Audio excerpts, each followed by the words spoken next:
independencia de nuestro país, la independencia de la patria. ¿Cómo ocurrió?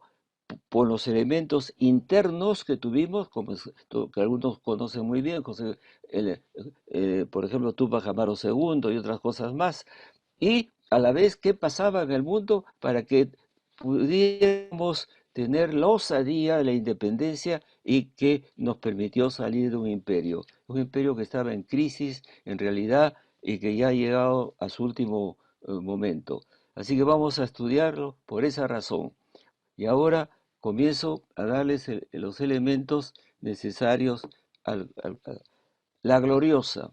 La gloriosa es el nombre que le han dado los ingleses a este fenómeno que ocurre mucho antes, como decía, la gloriosa eh, es los ingleses, eh, estoy comentando una parte del texto que está ahí, eh, celebran cuando Guillermo de Orange era un príncipe holandés. En ese momento las familias dinásticas podían pasar de un reino a otro reino. Nos sorprende un poco, pero era así. Desembarca el 22 de diciembre de 1688 y entonces eh, se produce esta revolución que duró apenas 6 meses y no hubo muertos, y por eso la llaman la gloriosa. Pero los ingleses, esa es su lectura, pero nosotros no somos ingleses. Y vamos con todo el respeto, porque es una admirable sociedad política. Nosotros vamos a pensar de otra manera. Eh, Hubo una revolución anterior, antes de y que llegara el príncipe de Orange y que la familia se quedó durante mucho tiempo hasta el día de hoy, ¿no? Entonces hubo una revolución en el cual de la Gran Bretaña dejó de ser monarquía y se convirtió en república. Parece que tienen un poco de vergüenza y quieren olvidarse del tema. Entonces el tema es muy sencillo. Eh, Ocurre que para entrar a esa revolución moderna, antes que fuera tan pacífica, eh, había ocurrido algo tremendo en Inglaterra. Eh, el parlamento que tenían formado por nobles, ¿no? Recibe un pedido de Carlos I. El pedido era que quería hacer la guerra a Francia y les pedía una, en ese caso, voy a explicar por qué viene Cromwell y quién es Cromwell. Entonces, ¿por qué necesitaba reunir los Tory, los señores y el pueblo para pedirles, esa era la forma legal, impuestos más altos? Entonces el pueblo y los nobles lo rechazaron. Entonces Carlos I cometió un error gigantesco. La política es así, la historia es así. Disolvió el Parlamento, pero el Parlamento estaba compuesto por un tipo de gentes muy particulares. Los voy a explicar porque eh, lo- en las épocas cambian las cosas, ¿no? Nosotros hoy día podríamos pensar en un noble y en un burgués que tiene una empresa industrial, por ejemplo, y en un militar. En esa época se juntaban los oficios, las personas. Los que estaban en ese parlamento, en primer lugar, eran protestantes, y los protestantes que tenían mayoría eran gentes muy puritanas, muy dadas al trabajo, y eran a la vez militares, hombres de negocio con la lógica del capitalismo y del orden, y luego protestaron y de ninguna manera aceptaron que se pudiera desaparecer el Parlamento. Entonces ellos se montaron un ejército. Era la primera vez en Europa que aparecía un ejército que no fuera del reino oficial, sino pagado por la burguesía con dinero, y salió extraordinariamente organizado, además de la fe que tenían. Dieron saltos enormes en su manera de ver las cosas y se llamaban los niveladores. No les importaba que uno tuviera más riqueza que otro, había que nivelarse. Y luego estaban contra el despotismo. Ese despotismo era lo que se llamaba en ese momento en Europa las monarquías absolutistas. ¿Y qué cosa quiere decir la monarquía absolutista? Y perdón por explicar tema por tema, porque así tiene que transmitirse lo que uno conoce y con lo que ustedes están escuchando acaso por primera vez. Los reyes absolutistas, todo tiene una lógica. Eran absolutistas en Austria, en Alemania, en Francia, porque tenía que haber una sola voz que mandara. ¿Por qué? Porque los nobles eran terriblemente gentes que hacían todo el tiempo complot contra el rey, los reyes, porque ellos también tenían dinastías, eran familias de nobleza que podían desembarcar a un rey en cualquier momento. Y entonces comenzaron a funcionar esas sociedades a partir de un poder muy fuerte, pero por supuesto el poder fuerte exagera. Entonces, en ese momento, al decirle no, no significaba que se disolvía. Y al revés, formaron un ejército muy poderoso y aquí aparece una figura extraordinaria de revolucionario que es a la vez militar, hombre de negocios y de una nueva política y se llama Cromwell. Cromwell es un puritano, un notable, un conde de Sec, porque era un favorito de un rey anterior. Y entonces estaba entre las familias más potentes. Y Cromwell era un puritano. Había un problema en Europa, por todas partes, de las guerras de religión entre católicos y protestantes. Y comenzó Inglaterra a rechazar a los católicos porque también el papado era muy fuerte y se metía en la vida de los imperios, pero tampoco tomaron una escuela, una religión de protestantes solamente, sino inventaron lo que es hasta el día de hoy la religión anglicana. Y entonces ese ejército eh, consiguió eh, vencer al ejército oficial, ¿no es cierto? Porque habían establecido las lógicas de los hombres de negocios y era crear un ejército moderno disciplinado con salarios pagos de soldados y oficiales, y con eso que es normal en nuestro país, en cualquier país, entrenamiento de los soldados.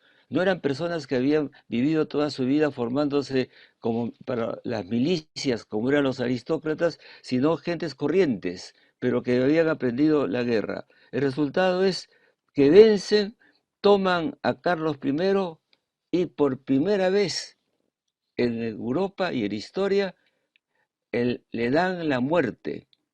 Entonces es muerto Carlos I y luego Cromwell eh, castiga a Escocia que está al lado porque había otro rey más, Carlos II, y lo habían nombrado. Y entonces interviene a Escocia y establece una ley de navegación. Estoy contando los éxitos que tuvieron con Cromwell en la república que formó. Esa república le llaman a Cromwell los ingleses también el inglés de Dios, este revolucionario puritano. Sus soldados le llamaban cabezas redondas porque tenían unos cascos que se ponían y eran pues, como digo, feroces fanáticos del protestantismo. Iban al combate cantando canciones bíblicas, ¿no es cierto? Y entonces estos puritanos eran muy buenos soldados y invadieron Escocia, la saquearon, la incorporaron y crearon en Gran Bretaña una flota de 77 barcos con los cuales intervinieron Holanda. ¿Para qué? Para impedir que Holanda estuviera negociando las colonias de América del Norte, con las 13 colonias. Entonces, Inglaterra se vuelve uno de los países más ricos del mundo, domina el mar, ¿no? Y el Parlamento fomenta el comercio y la industria. Hay una democracia parlamentaria en el momento que hay dos posibilidades. Carlos II decide pues renunciar. Viene otro noble, Jacobo II, que dice que se va pacíficamente y no quiere tomar ninguna medida política ni nada. Y entonces Guillermo de Orange acepta dos cosas. Primero, el derecho del Parlamento a ser autónomo. Fíjense, el Parlamento pleno derecho. Y segundo, condición fundamental, la Iglesia protestante. Entonces, a partir de ahí, ¿no es cierto? A partir de ahí, Inglaterra es un país estable. ¿Qué tiene? Tiene la Cámara de los Comunes. Comunes somos todos nosotros que no somos nobles. La Cámara de los Tories, que son los nobles.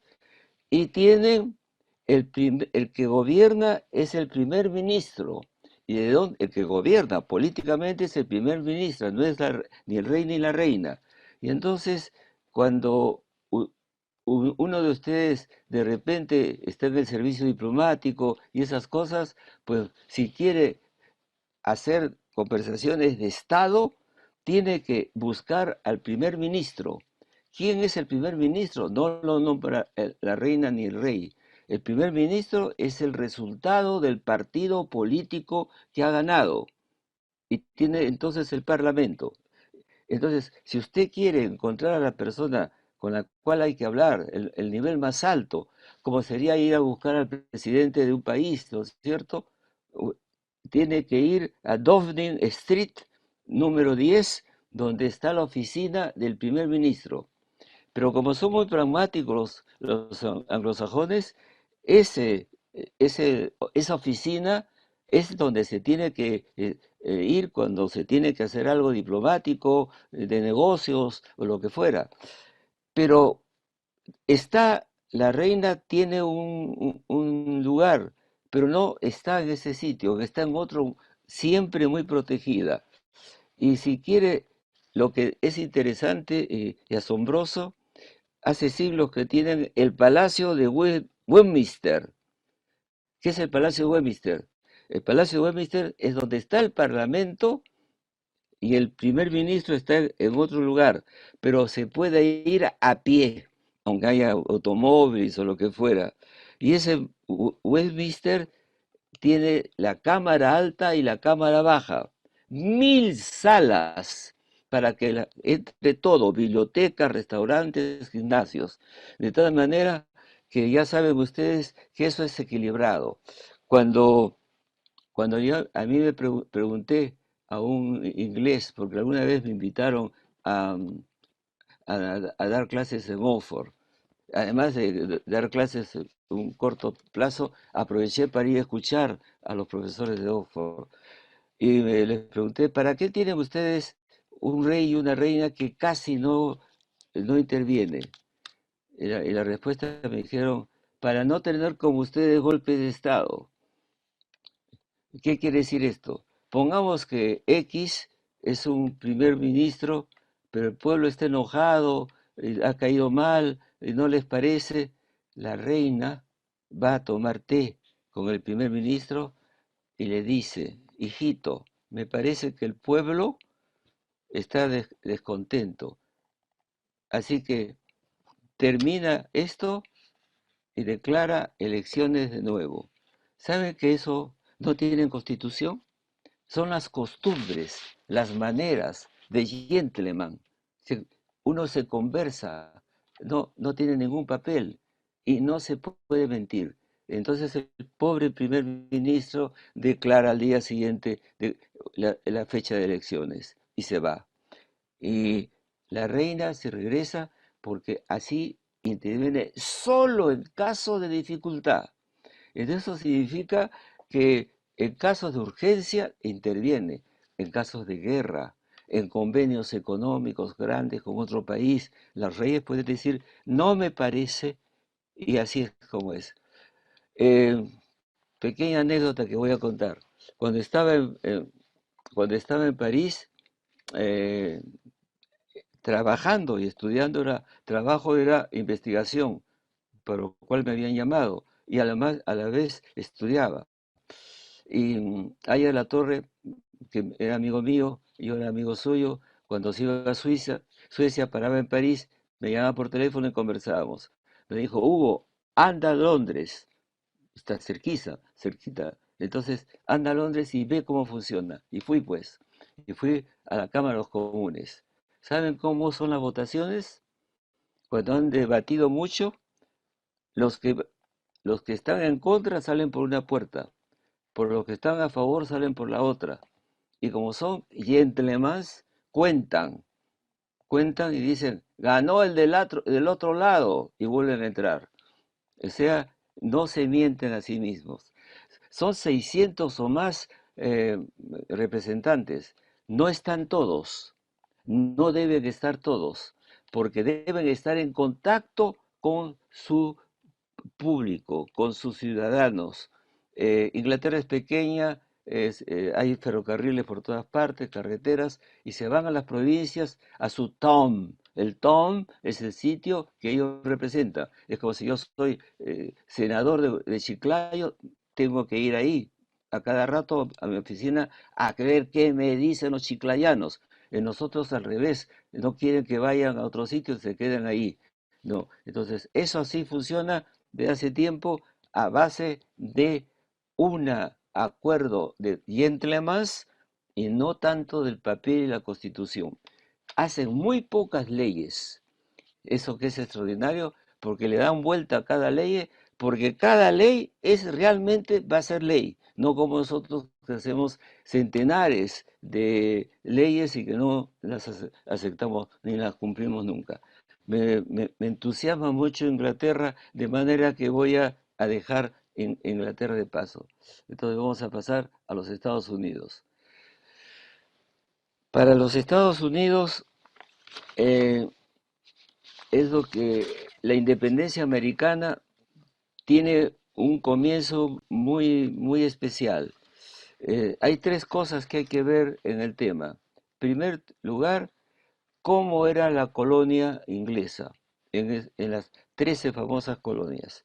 La segunda, cómo pudieron vencer el poderoso ejército que tenía Inglaterra, el mejor del mundo. Entonces, ¿cómo podían salir de eso? ¿Y qué cosa fue la herencia colonial? Que fueran muy distintas. Vamos a decir lo siguiente, las colonias inglesas que estaban al este de América del Norte eran más bien pobres y los que eran ricos eran las colonias de México y Perú. No tenían ellos abundancia de población indígena, se mantenían en un lugar muy, mm, muy puritano de trabajos, pero no buscaban la población indígena para dominarla, por dos razones. Porque ellos iban, como después vino con la migración enormemente, gentes que iban a trabajar con su propia mano.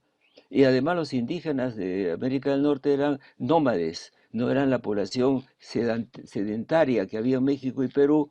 El campesino que le cae encima un poder no se va a ir con la tierra, pues se tiene que quedar.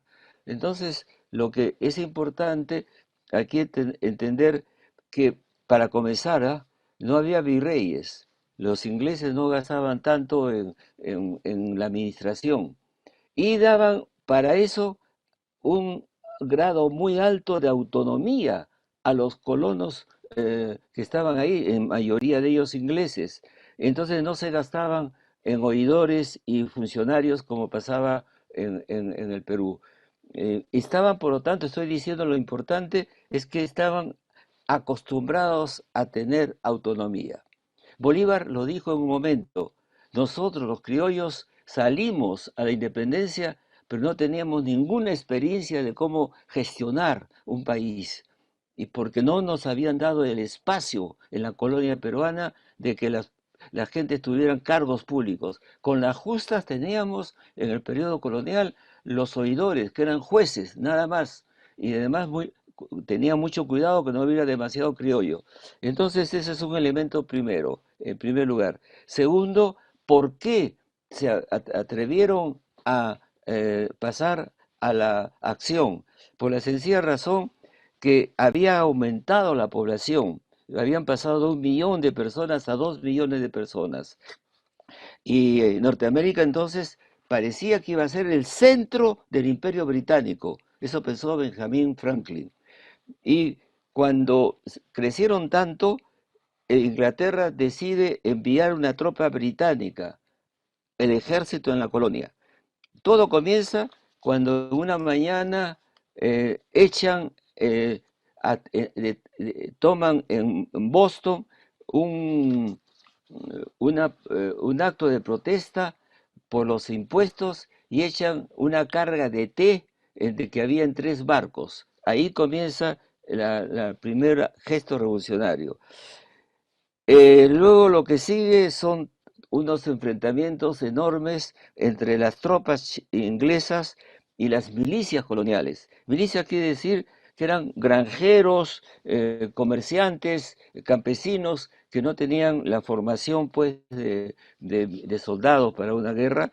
Y entonces los norteamericanos pensaron que podían también librarse por el lado de Canadá y los independentistas perdieron esa guerra, pero le pasó algo, voy explicando por qué perdieron la guerra los ingleses. Para acabar con ese y guardarse Canadá, gastaron el 40% de sus hombres, del ejército que había enviado. En cambio, los colonos que querían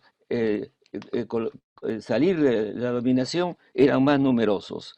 Entonces, eso fue importante, el número, la cantidad de personas que podían seguir luchando aunque no tuvieran gran experiencia. Luego hubo, que es muy importante, pensadores excepcionales. Uno de ellos, Thomas Paine, inglés, ¿no? Que escribió una cosa corta, de nuevo, el pragmatismo de los ingleses, 50 páginas, nada más, y con una idea del Commonwealth, el sentido común. El Commonwealth venía a ser esa institución que podía ir a crear otra sociedad. Y luego, en 1776, hay el primer congreso con citas bíblicas. Entonces acá, ya les he dicho, si quieren conocer a fondo quiénes fueron los pensadores de la independencia, como nuestros pensadores, Tomás Paine. Y luego Thomas Jefferson.